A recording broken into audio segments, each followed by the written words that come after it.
सारा बड़े बिजनेस ऐसे ही होते हैं। बिहार इस कल्चर को जानता ही नहीं है। अब किसी के दूध का व्यापार है, 4 गो भैंस है, अब हम उसको कहेंगे लो भैया पैसा पकड़ो 400 भैंस पालो। अब वहां पे हम शर्त रख देंगे कि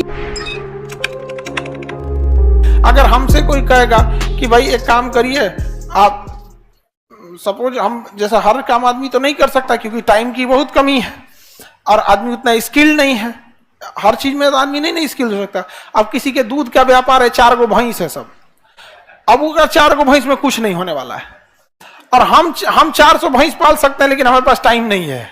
तो हम क्या कर सकते हैं, अपना जो पूंजी है हम अपना ध्यान रखेंगे इस पे और उसको बुलाएंगे इधर आओ, तुम्हारी कंपनी पहले बनाओ। तो पहले तुम एक कंपनी बनाओ ताकि हम तुम्हें कानूनी रूप से वो कर सके। तो पहले उससे कंपनी बनवाएंगे, समझ गया, काला भैंस कंपनी प्राइवेट लिमिटेड। जब भी कंपनी पे प्राइवेट लिमिटेड लग जाता है तो कानूनी रूप से आप उस पे अब हर एक नियम लागू हो जाता है। ऐसे 2 गो भैंस पाल लिया है तो कुछ नहीं होगा। अब हम उसको कहेंगे लो भैया ये पैसा पकड़ो 400 भैंस पालो। कहेगा जमीन नहीं, हम कहे जमीन रेंट पे लो। अब बताइए 400 भैंस पे उसको इनकम होगा कि नहीं।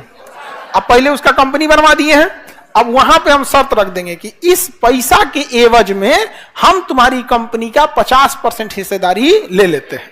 भैंस पालेगा वो, खिलाएगा वो, भैंस दूहेगा वो, गाय दूध बेचेगा वो, पैसा आएगा आधा ले जाएंगे हम अपना पठन पाठन का काम करते रहेंगे, हमारा काम इधर होते रहेगा।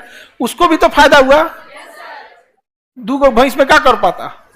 सारा बड़े बिजनेस ऐसे ही होते हैं, जितने बड़े बिजनेस होते हैं ऐसे होते हैं। बिहार इस कल्चर को जानता ही नहीं है। बिहार में लोगों को आदत जानते क्या, हमरा सब होना चाहिए। बिहार के लोगों को ये किराए के मकान पे बिजनेस करो, किराए की जमीन, हाँ हमारा जमीन होना चाहिए, लेकर जमीन अपन। आप अगर ये सोचते कि पटना में लॉज में जिसमें रह रहे हैं या जिस हॉस्टल में रह रहे हैं हॉस्टल आपका होना चाहिए तो इस जन्म में तो पढ़िए नहीं पाते। तो यही चीज अगर कोई बिजनेस में सोचेगा तो इस जन्म में तो उससे बिजनेस हो गया, कभी नहीं हो सकता है बिजनेस। यार समझ में आ गया कि नहीं गया। बिजनेस में एक्सपेंस नेचर होना चाहिए कि भाई हमको 100 रुपया आ रहा है तो 50 खर्च करने की क्षमता होनी चाहिए। और हम लोग 100 रुपया आ रहा है तो सोचेंगे 98 बचा ले।